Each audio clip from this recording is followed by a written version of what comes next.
This is the most common way to value a business, but most people don't actually understand why they're doing it. And that, of course, is to put a multiple on earnings. Now, for those that are unfamiliar with what exactly I'm talking about, one of the simplest ways to value a business is to take current year's earnings or next year's earnings and to multiply it by a figure.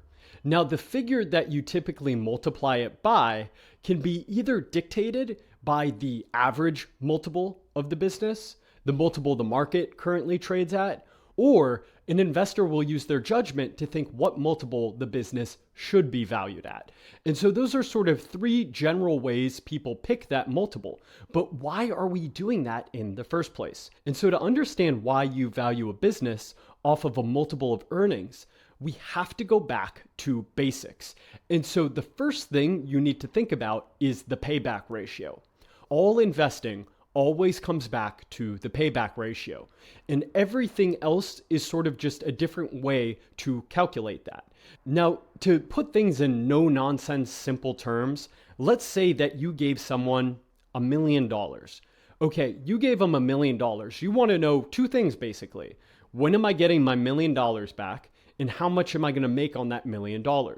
That is essentially what the payback ratio or payback period is. Let's say you are investing in a very popular food and beverage franchise, and on average, they tell you the payback period is 3 years. And so that means you're putting your $1 million in, you're getting your $1 million back in 3 years. Great. How much money am I making on it thereafter? And so then you could see at that point, after year 3, we're making roughly, we'll call it a 33% return on investment or $333,000. And so in 3 years, you make your money back. And then thereafter, you are making $333,000. That is a pretty good return. But you could kind of see the way I'm describing it. It's hard to put it into one single number. You have this payback period of 3 years, then you have a return that you're putting on later 3 years. Okay, well, what if the earnings ramp up thereafter? Then you're looking at a 35, a 40, a 45% return on investment. How do you kind of combine all these numbers together to get just a single number to understand what my return on this investment is going to be? Great question. That is what a discounted cash flow valuation essentially does. It will take all of these different periods of cash flow, and instead of saying, 3 years till you get your money back, and then you're going to get a 33% return, and then in year 5, it'll jump to 35, in year 8, it'll be 42. What do you do with all those numbers? The discounted cash flow allows you to put into your forecast every single period of cash flow. So year 1 cash flow, 2, 3, 4, 5, 6, all the way out into the future as far as you want to estimate it. You are free to estimate out cash flows 50 years, 75 years into the future if you want to do that. Then once all those numbers are there, what you do is you discount it back to today. You could just go ahead and Google the DCF formula. It's very simple. You're taking the cash flow and you're basically dividing it by 1 plus a discount rate, as it's called, to the power of whatever period it is. And so what that adjustment is basically doing is it is telling you what that return on that individual year's cash flow is all the way back to today. And so if you do what is called a reverse DCF, what you do is you solve for this return by starting with the assumption of what the valuation is. And so if that was all a little confusing, don't worry about it. That's not important to understand for this next part of what I'm going to say, which is that our earnings multiple is essentially a shortcut for everything I just described.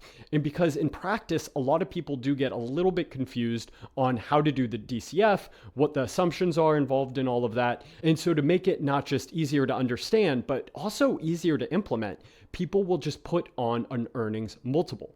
And so that earnings multiple is a shorthand of saying, how many years of earnings am I basically paying for today? And so if I buy a stock at 20 times earnings, what that means in short is it will take at the current rate of earnings 20 years in order for me to get my payback. However, in reality, the earnings do tend to grow. And so when the earnings grow, that multiple goes down. And then the second thing is that when you go to sell the stock, even if it's 20 years out, you again are going to get paid a multiple of earnings. And so you don't actually need to sit there and wait for all of the earnings to come back to you, even if you do assume they pay it all out in dividends, which they usually don't. And so this is just a high level understanding of what's going on when you're paying a multiple of earnings. You are doing a shorthand for a DCF. You are trying to understand, roughly speaking, how many years out of earnings am I paying for today? And if a company is growing really quickly, you are more okay paying a higher multiple because the more earnings grow, the sooner it is for the multiple to come down. And if earnings are growing very slowly, then you want to pay a low multiple. Now, I want to just give you a couple other ways you can think about this multiple in terms of valuation. Now, a really easy and interesting thing to do is to invert the multiple. What does that mean? Okay, so a stock is trading at 10 times earnings. That is the same as saying the stock has a 10% earnings yield. And the way you do that math is just 1 divided by the earnings multiple. So 1 over 10, 10%. That gives you what the earnings yield of the business is. Now, if a business has a 10% earnings yield, and let's say the 10-year treasury is around 4.5%, you can now compare these two numbers pretty easily and say this stock's earnings currently are 10% and the bond is currently paying 4.5%. Now, of course, smart investors know that that 10% is not necessarily getting directly paid out to you. It could if they paid out all their earnings and dividends, but most companies don't do that. What they do is they retain some of those earnings on your behalf, and then they go and invest them. And so that 10% earnings, if the business retains it and makes investments at high rates of return, then that 10% will go up. If that business invests that 10% earnings yield in their bad investments, then that return is essentially going down over time. And so that is just one other way you can think of the earnings multiple. You invert it and you get an earnings yield. Now, there's this rough shorthand formula of what a stock will return over time. And it only works over the super long term, but it's still helpful to know. And that is that over the long term, a stock is going to return its dividend yield plus its growth rate. And this is simplifying it a little bit. You can get into nuances of earnings versus free cash flow. Keeping it simple though, this is over the long term. There's some assumptions in there. One of the main ones is that CapEx is properly reflected in depreciation and there's no sort of adjustment you need to make there. And then in addition to that, there's a long enough time period of you owning the stock that if you do pay a premium for it, it could sort of be amortized away. Don't worry about that if that doesn't exactly make sense to you today. We're going to talk about a really simple thing you can do instead, which is when you're looking at a stock, you're looking at the earnings multiple today. Let's say the stock trades at 20 times earnings. What you want to do is estimate out earnings at some point in the future and then put a multiple on those future earnings and see what the stock's price will be at that point. And so let's say a stock has $10 in earnings today, a 20 times multiple. That's a $200 stock price.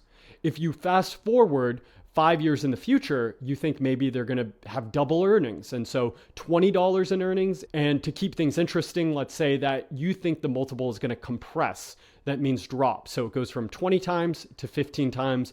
And so that'll be a $300 stock price.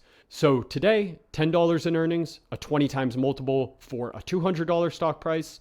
And then in 5 years, earnings double to $20. That's the estimate that you made. And then you believe the multiple is going to compress a little bit. And maybe you're being a little conservative with that. And so you think it'll be 15 times.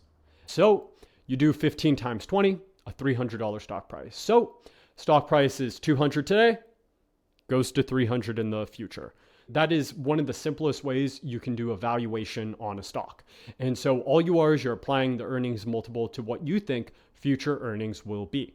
Now, there's one thing though that you're going to want to make sure you do too, which is that if the company does pay out any dividends, you're going to want to also capture that in your return. And so you could do that by just adding up the dividends of each year. And let's say it paid out $5 in dividends a year for some simple math. For 5 years, that's $25. You add that $25 to the $300 stock price. And so that would be $325. And so the stock goes from 200 to being valued at 300, plus the 25 in dividends is 325. Your return over that period is going to be 325 divided by 200 minus 1. And so that is just a simple math of how to value a stock. And so the multiple, though, that you're picking, you want it to take into account, again, though, growth rates of the business, its future, whether or not you believe earnings are going to accelerate at that point, decelerate, what is the longevity of the cash flows, all of that you're going to want to take into account when you are picking that multiple. Now, picking that multiple, though, does kind of require a bit of experience as an investor to get a sense of the right multiple to pick, because again, it's a shortcut. So if you are newer to investing, it might be worth doing the entire DCF to see explicitly what all the assumptions you believe are going to make this stock work in the future. And then when you're done with getting that valuation, you could actually back into what the multiple would look like. And you do that a few times, you get a sense of how different growth rates, how different longevity of cash flows, all of that kind of comes together in the multiple. And so that is how you use a multiple as a valuation and why we use a multiple at all in the first place. But if any of that was confusing, please go ahead and drop some questions below in the comment section. We'll get to them in future videos. And if this was helpful at all, please go ahead and hit like and subscribe.